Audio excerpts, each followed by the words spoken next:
There's nothing more exhilarating than pointing out the shortcomings of others, is there? This video is made possible due to those who support me on Patreon, and I'd like to give a big shout out to patrons Bedside Milk, Chris Hutchison, Christopher Spirit B, Conrad Truitt, Dan Ray, David Paradis, Eric Navarro, Flake, Frame by Frame, Joseph Abrams, KB, Kyle Kramer, Mayfin, Majin Weeaboo, Matthew Gay, Sophia Narwitz, and Stephen Dillon. Thank you all for your support.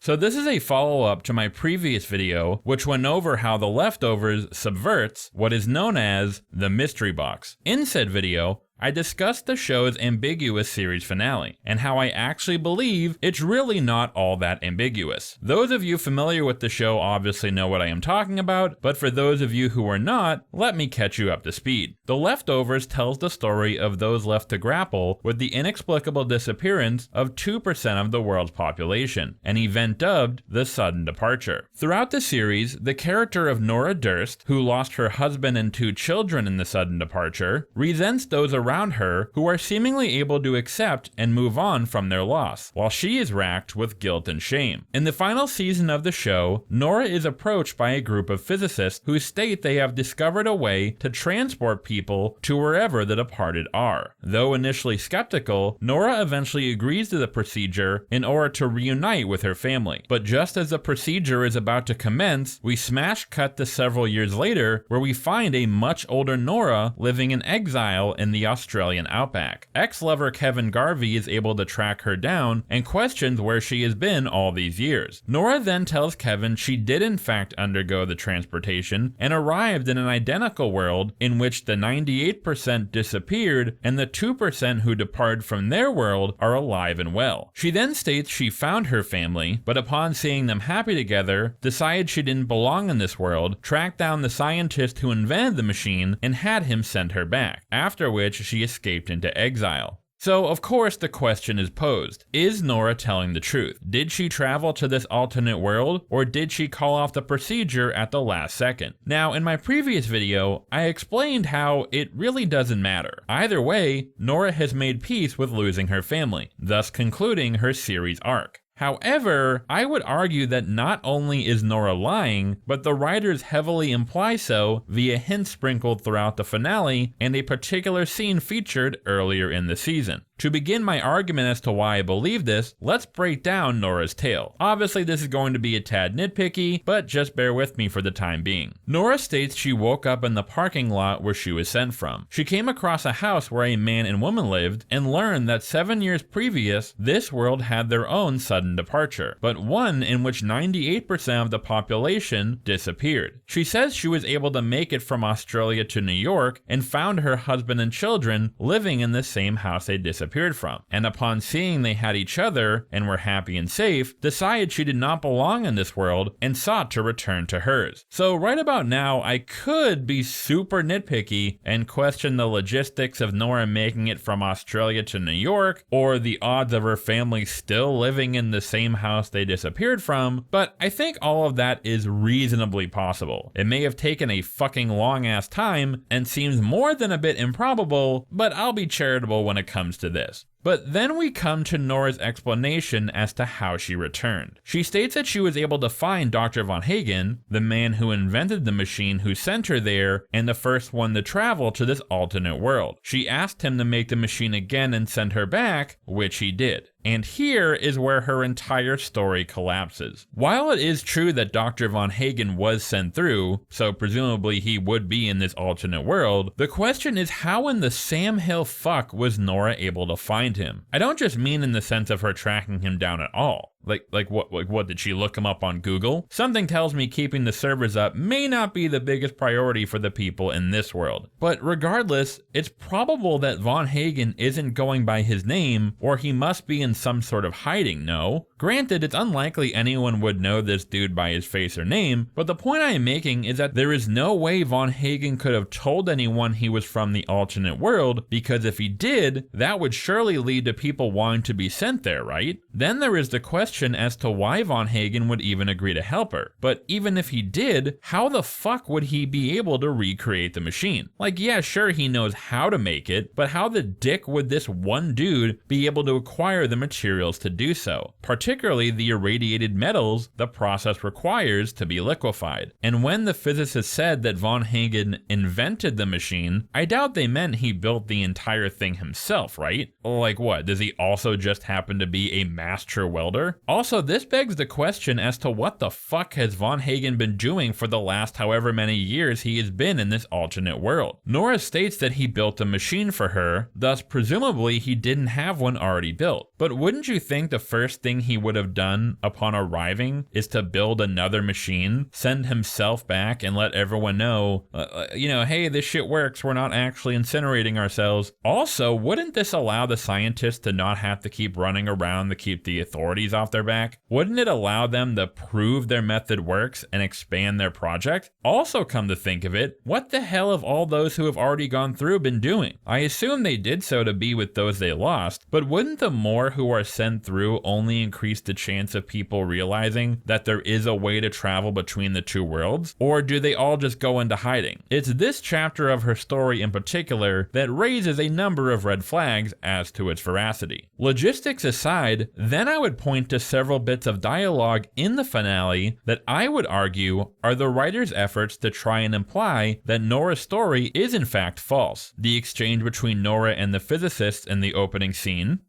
Why do you want me to do it again? Because I do not believe you. You're just saying what we want to hear. The nun's comment after mentioning that Kevin asked her if he recognized Nora's picture. Did you tell him anything? Of course not. But I think he knew I was lying. And several pieces of dialogue of Nora's while speaking to Kevin. That's not what happened. I can't do this. Why not? Because it's not true. Furthermore, throughout the episode, there is a recurring theme of people choosing to believe things that aren't true to meet some ulterior motive. When Kevin first finds Nora, he pretends that they only met a few times, despite the fact that they had been in a several-year-long relationship. While at first we, the audience, may believe he is suffering from dementia of some sort, if you note the subtleties in Justin Theroux's performance, you can tell even from the first scene that he is clearly lying. Even more so when they meet at the wedding. You're really gonna keep this up? Keep what up? And then later on, Kevin drops the act completely and states he was in fact lying, doing so to allow him and Nora to reconnect without having to address all the bad they have been through. They both know it is a lie, but choose to go along with it. Then there is the nun who not only lies about sleeping with the motorcycle dude to Nora, to which Nora says to her, You're a fucking liar! And then she calls Nora out about lying about her not knowing Kevin. Also, when Nora mentions that the birds they released at the wedding only have a 50-mile flight radius, thus the idea of them carrying messages of love to the world is silly, the nun states, I'm not trying to sell you anything. It's just a nicer story. Another small detail is her conversation with Matt before the procedure. What are you gonna tell people about me? About what happened here? Whatever you want me to.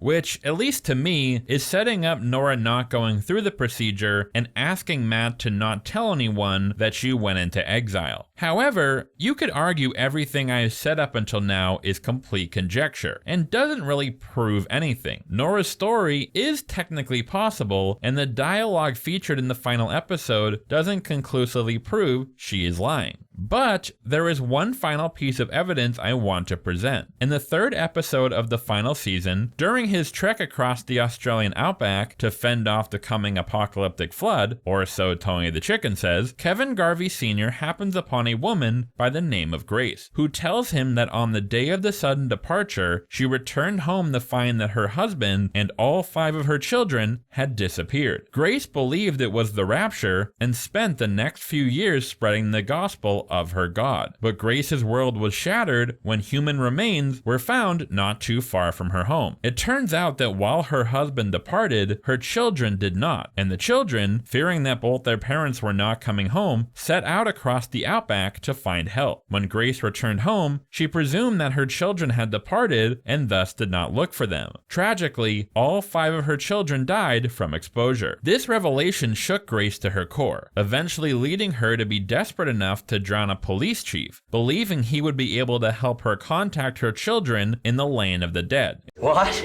It's a long story, you gotta watch the whole show. But ultimately, the experience completely shattered her faith. Her believing God doesn't care about her and stating, It's all just a story I told myself.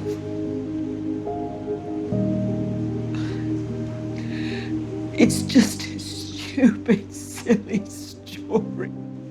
Now, if you couldn't already tell, this scene is meant to be a clear visual parallel to the final scene with the older Nora and Kevin. Just in case you need more evidence of this, Would you like some tea? You want some tea? well, okay, these scenes seem to be parallels, but so what? What does this have to do with the veracity of Nora's story? Well, let's actually analyze what is happening in each of these scenes. Grace is portrayed as a devout woman of faith. When the sudden departure occurred, she was so certain what it was and what it meant. But Nora, on the other hand, can only accurately be described as the polar opposite. It's not that Nora doesn't believe in any sort of God and believes in science and reason over religion. Nora's main issue is that she doesn't really believe in anything at all. If she believed her children were taken to heaven or dead or shit abducted by aliens never to return, then maybe she could begin to process it, to decide how to deal with it, to move on somehow. But she doesn't. She is at a complete standstill, something we see demonstrated from the very beginning of the series. And her attempts to move on, particularly pursuing a relationship with Kevin, inevitably end in disaster. So here we have these two women who are clearly being paralleled, yet are seemingly the exact opposite. So why are they being compared in this way? Well, in my view, it's because they are meant to be juxtaposed as inverses of one another. In the case of Grace, we see a woman of faith lose said faith upon the loss of her children, whereas in the case of Nora, we see a woman who refused to believe in anything finally finding her faith, which allows her to move on. Now, when I say faith, I don't necessarily mean in some god or higher power. One thing I admire about The Leftovers is that while it isn't necessarily a religious show, it is a show about religion, or more specifically, faith in all its shapes and forms. Whether it leads to good or bad outcomes, having faith in something is how we as humans are able to move on, to make sense of the world around us. And in the end, this woman who didn't believe in anything finally finds faith, which allows her to move on. But not in some god or scientific theory, but a story, a nicer story, in which her husband and children are together and will be just fine without her. One which allows her to dispel her guilt and shame. It is a story she puts her faith into, and while it may not be true, the audience themselves can, if they so choose, do the same. Put their faith in her story, her gospel, hence the episode's title, The Book of Nora. And this is in effect what Kevin does when he states he believes Nora in the final scene. Knowing Kevin's, how should I say, Fucking Australia. abrasive personality, you'd think he would have more than a few questions about this alternate world and the myriad of holes present in her tale. And yet, he doesn't have any. Despite his probable doubt, he immediately states he believes her. Even Nora's reaction is sort of like bro, no fake?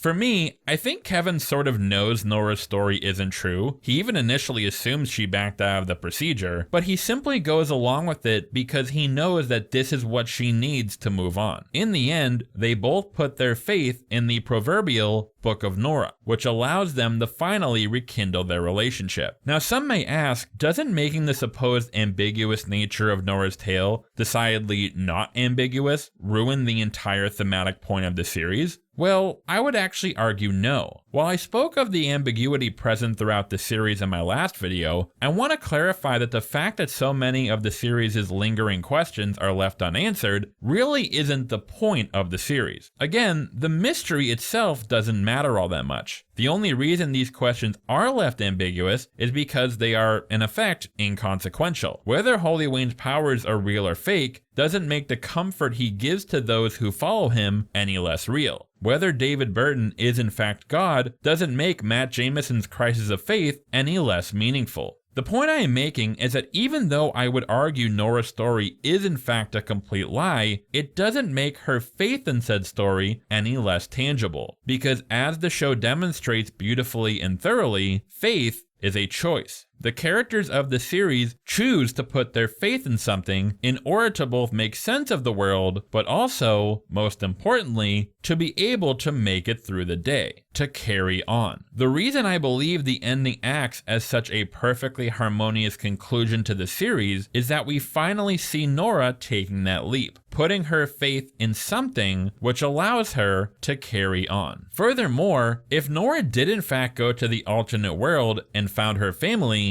well, like how does that really fit in with the larger themes of the series? Like she went through all that and then just changed her mind? It doesn't fit nearly as well from a thematic standpoint as her story being a lie. Again, you could argue none of this is still definitive proof, but of the two options, her story being a lie, I'd say, is far more likely. Also note that even the writers themselves have said that they had an intended interpretation while writing the scene. By that I mean there is a conclusive, correct answer, it simply isn't communicated conclusively in the series finale. But given the evidence I have presented, Nora lying is the most likely and thematically appropriate ending, at least in my humble opinion. So yeah, this was simply a short follow-up to my previous video to discuss Nora's story. However, for those of you who have been itching for some long-form analysis, buckle up because I am currently working on a full series review retrospective of The Leftovers. So you may not get another video for a while, but I hope the final product will be worth the wait.